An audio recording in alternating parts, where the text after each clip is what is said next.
Welcome to the video. Today we're going to be taking a look at the Weeylite Ninja 300, this little COB or cob light from Viltrox. A quick disclaimer, I know you're hearing a lot of fan noise and I'm sure it's annoying. It's not going to be throughout the entire video. I'm just using it here to demonstrate that yes, the fan in this light is pretty loud, but I am standing right next to it and the microphone is right next to it. So I know it's not exactly fair, but we're going to return to that point later in the video. Full disclosure, Viltrox did send me the light, but they don't have any input onto this video or anything that I say in the video, nor do they get to see it before I publish it. So this is a daylight balanced 5600 Kelvin COB light or cob light. It is an 80 watt light, but as you can see, it is very tiny. You can see for reference here in my head. I don't want to bury the lead for too long. As you may be able to hear in this scenario, the fan is pretty dang loud on this thing. Now I am standing right next to it and I have the microphone right here on my chest. So this is definitely the worst case scenario for demonstrating fan noise. So what's weird about this? This light is at 1% brightness right now. I don't know if you're gonna be able to see that in this camera here. So 1% brightness, and the fan is just ramped up basically at full speed regardless of how bright the light is. This light, I don't know, it doesn't seem to generate all that much heat where it would need the fan to be ramped up at 100% all the time. Now I could understand if you have it at 100% brightness. So it seems like there should be a fan curve on here. Going back to 1%, the fan just stays at 100%.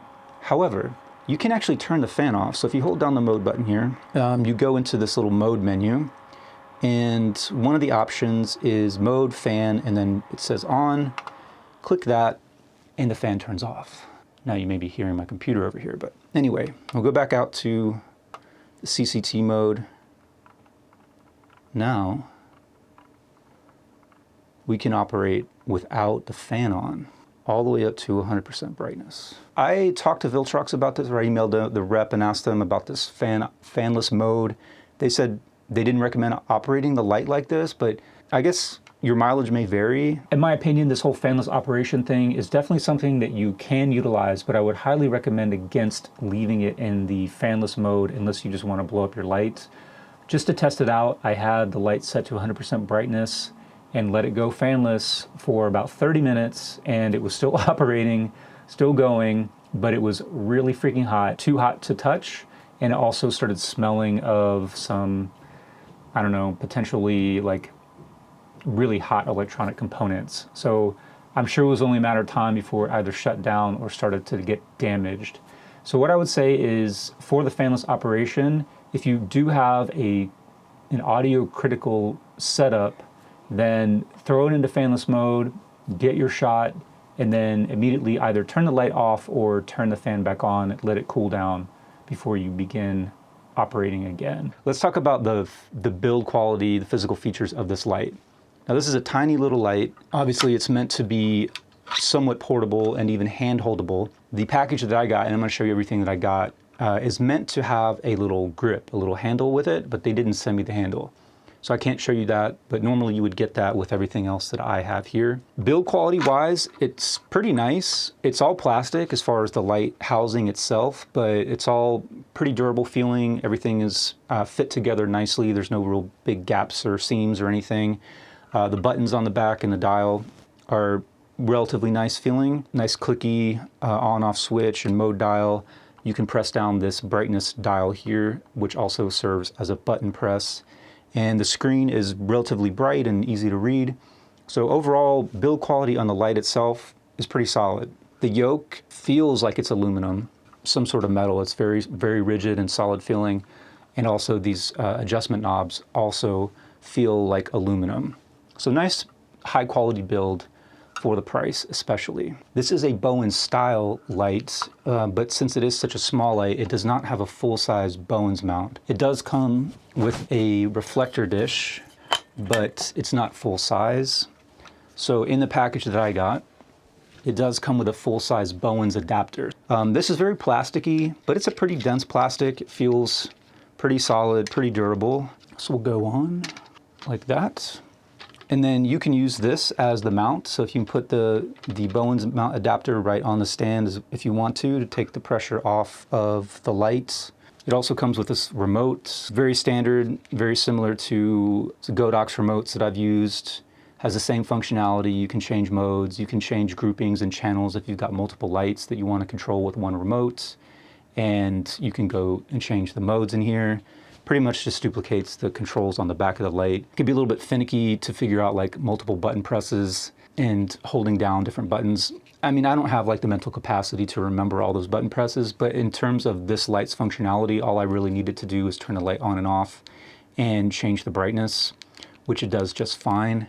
Another really nice feature of this is this light is dimmable all the way down to 0% to 100% in increments of 1, and you can go all the way down below 10% on this remote, so all the way down to 1%, which might not seem like a big deal, but I have other lights that the remote does not dim below 10%. So if you want to go to below 10%, you have to touch the physical light switch or light controls. A small thing, but it's a nice feature. Okay, so another really nice feature about this light is that it comes with this little battery sled, which just screws in. There's a couple of quarter 20s on this side of the light, and the sled has, you know, quarter 20s on it, and they're toolless. They have little levers that kind of pop out here, or little hand-holdy things, so you don't need a screwdriver. You can just attach this directly to the light. Oh, if I put it right side up, that would help. It comes with a cable, so you're gonna need to plug that in and then put this into the DC input where we had the wall power connected. Now I'll take 2 batteries. And it's nice because there is an LED on this battery adapter as well. So this shows me that I've got 100% power. This is the 100% power indication of the light. So the light is being powered at 100%. And then there's a little in and out switch on here. So if you flip this to in, this actually gives you the reading of the power of the battery. So this one is at 30% and this one is at 100%. Another really nice thing about this though is you can actually charge these batteries on this sled. There is a USB-C input on the bottom of this. So lots of really nice functionality with this whole setup here. As far as battery life, how long you can power this thing with a couple batteries on it, I was running a test on it with 2 Sony NPF 970s. Those are the big batteries. But I didn't realize as I had the test running that instead of just shutting off after a period of time, the light started dimming. As the batteries lost power, instead of shutting off completely, the light just dimmed down. So when I looked at the light and noticed that it was no longer at 10%, it was at 80%. I had them running for about 45 minutes. So I'm not sure exactly at what point the light started dimming, but I can say for certainty that 2 of the big NP970 batteries were not able to power this thing at 100% for 45 minutes. So take that for what it's worth. I know it's not worth a lot, but it's worth something. So sorry. All right, so the last thing I want to show you that you get with this kit is the bag or the carrying case, which is actually a pretty nice case. I'm pretty surprised, or pleasantly surprised, I should say, about the overall quality of everything you get with this kit. So not too bad. There is also an effects mode in here. I'm not going to go through all the effects. I'm just going to put them up on the screen. It's not something that's super important to me for the vast majority of use cases that I have for a light like this, but it's nice to have if you ever do run into a situation where you need some effects. There is a pretty good number of effects in here, and they are controllable in terms of their speed and in their brightness. You can control them on the back of the light. You can also have full control with the remote control. And I do believe there's an app, which I haven't really bothered with because I don't generally love apps, and it just didn't seem like there was any reason to bother with it for this particular light. I wanted to give you an indication of how loud the fan is if you wanted to use the light as a key light. So I have it set up here. The softbox is within arm's reach. I'm touching the surface of it right now, so you can imagine the light is just beyond that. So I don't know, however long my arm is, plus some. But it's pretty close to me. There's my cat. He's not part of the test, but you know, what can you do? So I'm gonna be quiet for about 10 seconds or so, and we'll just listen for the ambient noise in the room.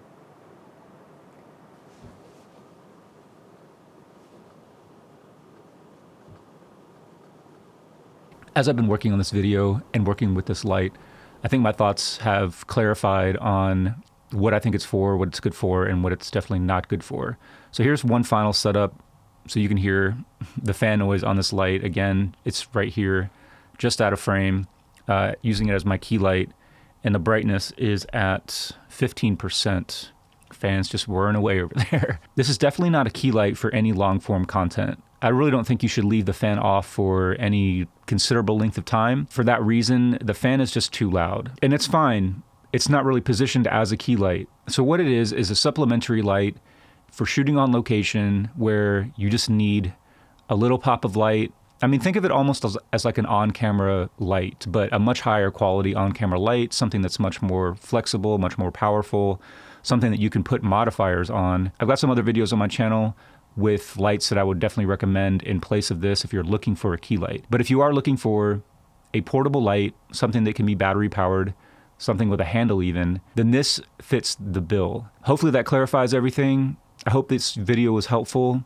Hopefully it wasn't too annoying, especially at the beginning with all that fan noise. If you have any questions, obviously leave them in the comments. I really appreciate you watching this video, and maybe I'll see you in another one.